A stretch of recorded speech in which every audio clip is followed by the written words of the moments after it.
Moi, dans le fond, j'ai fait mes études en partie à Matane, en arts et lettres. Puis ensuite, j'ai fait un an en animation et recherche culturelle à l'UQAM, à Montréal. Puis quand je suis venue en Gaspésie, j'étais dans la réflexion de changer de domaine d'études et tout ça. Puis il y a quelque chose qui m'a fortement parlé dans le paysage, puis les lieux, les gens que j'y ai rencontrés. Puis ensuite, ben, j'ai eu 2 enfants aussi. On a eu 2 enfants, donc j'ai été mère à la maison pendant un petit moment, à m'occuper des mousses.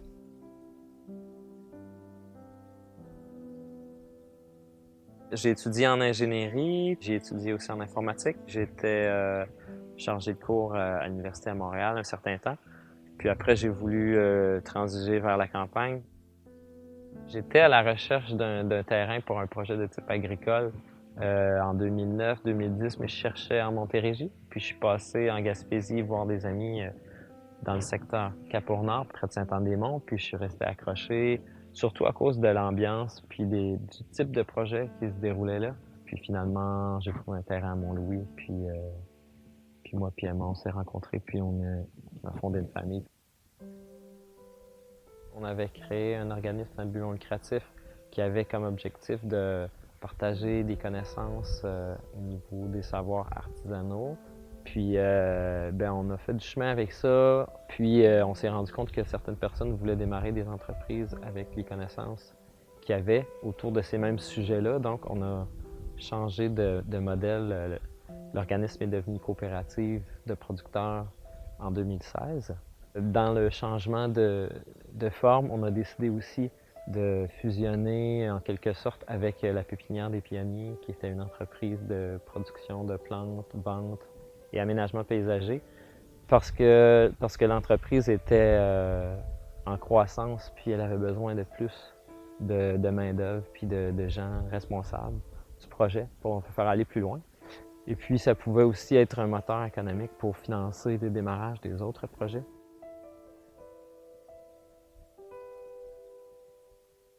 Cette année, on a démarré un projet avec nos amis de la Coop du Cap à Cap-Nord, qui, eux, œuvrent aussi dans le secteur de l'agroalimentaire. Dans le fond, on a créé un truc qui s'appelle les Anges Jardins, puis qui touche à différents volets de l'autonomie alimentaire, soit l'éducation, la récupération alimentaire, la redistribution de légumes et de fruits. On a fait entre autres déjà une activité d'éducation populaire, puis il y en aura une autre qui s'en vient le 29 avril, qui se veut un lieu pour échanger des connaissances. Donc, il y a différentes personnes qui sont appelées à venir discuter de sujets comme la cueillette de plantes sauvages comestibles, un atelier sur le bouturage, des aménagements paysagers comestibles, ce genre de choses. Qu'est-ce qu'on peut faire concrètement dans nos vies pour augmenter l'offre alimentaire chez soi ou autour de soi? Puis, ça se veut vraiment une activité familiale, d'échange. Il y a une conscientisation qui se produit tranquillement à cause des informations qui circulent, qui sont très importantes à mon sens par rapport à l'importance de consommer local pour juste faire survivre les villages comme ici qui sont très peu populeux. On travaille là-dessus activement à peu près dans tous les projets auxquels on participe, mais même nous personnellement. C'est un cheval de bataille dans à peu près tout ce qu'on fait, c'est-à-dire que notre optique, c'est de faire durer les projets, le village, la vie communautaire, l'école, un peu tout ça. Puis en fait, on se rend compte qu'on est totalement dépendant de cette solidarité-là. On aspire à un mode de vie qui se veut le plus autonome possible, sans dire une autarcie, là, c'est pas ça, mais autonome et solidaire dans un secteur donné, là, comme la Haute-Gaspésie, par exemple, d'encourager le plus possible ce qui est local. Après, on a, on a des enfants à qui on a envie de partager ce genre de valeurs-là aussi, de simplicité, d'autonomie, de débrouillardise, de travailler la terre, de vivre en accord avec la nature.